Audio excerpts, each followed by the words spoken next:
कि परमात्मा के तीन स्वरूप सत्य जमा चित्त जमा आनंद।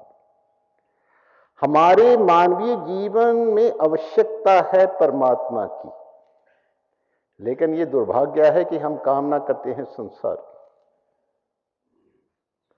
अब आप पूछेंगे कि कैसे है आवश्यकता हमारे जीवन में, हम अभी सिद्ध कर देंगे। हर एक व्यक्ति जीना चाहता है, ठीक है, मरना कोई नहीं चाहता। 80 साल से बुढ़े से पूछो मरो, कहते नहीं। तो इसका मतलब कि उसके जीवन में सत्य की इच्छा है, ठीक। हर व्यक्ति चाहता है हमें ज्ञान मिले, तो इसका मतलब है कि उसके जीवन के अंदर चित्त की इच्छा है। हर व्यक्ति चाहता है कि मैं कभी दुखी ना हूं, मैं हमेशा आनंद से परिपूर्ण रहूं, तो उसके जीवन में आनंद की इच्छा है। उसके जीवन में तीन इच्छाएं स्वाभाविक हैं। बाकी जितनी जगत की कामनाएं हमारी ये अस्वाभाविक हैं।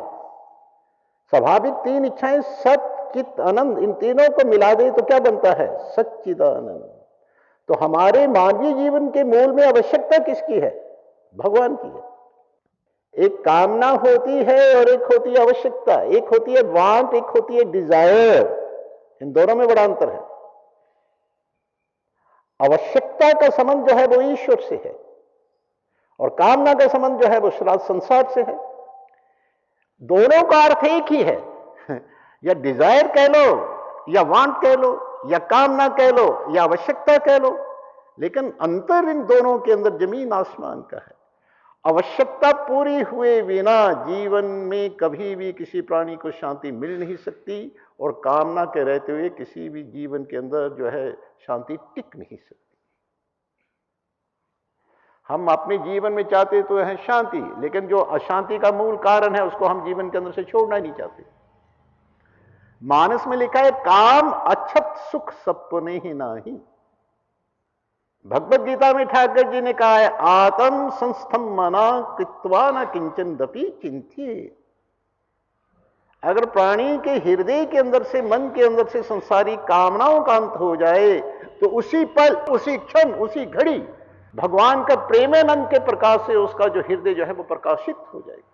लेकिन कब होगा? कृत्वा किंचन दपि न चिंती। अगर जड़ और नाशवान वस्तुओं, व्यक्ति संबंधों की कामना से उसका मन मुक्त हो जाए, तो वो आत्म संस्थम मना, वो आनंद में, उसी पल, उसी क्षण आनंद में प्रतिष्ठित हो जाएगा। तो सच्चिदानंद रूपाय की आपने व्याख्या सुनी, उसमें तीन रूप बतलाए ठाकुर जी के, सत्य चित्त आनंद। लेकिन इन तीनों स्वरूपों में मुख्य जो है, मेन जो है वो आनंद है। हमारा वेद कहता है यदेश आकाश आनंदोंस्यात्।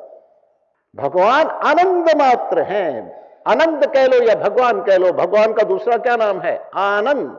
संसार में हमें जहां से भी आनंद मिल रहा है, जिससे भी मिल रहा है, जितना मिल रहा है, वो आपने अभी सुना, वो आनंद सिंधु का एक बिंदु मात्र है। टिप्पू टिप्पू आनंद मिलता है, विशेष आनंद मिल ही नहीं सकता। घर के अंदर अगर तुमने ट्यूबवेल खुदाया तो पानी की कमी है,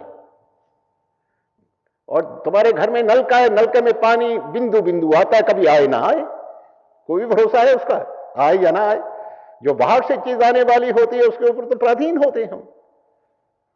तो उसमें क्या आनंद मिलना, क्या सुख मिलेगा? और अगर घर के अंदर अगर ट्यूबवेल हमने खुदाया, ईश्वर का आनंद जो होता है उसका स्रोत तो तुम लोगों का अपना हृदय है। तो ये सच्चित आनंद जो है, ये आनंद मुख्य है, मेन है।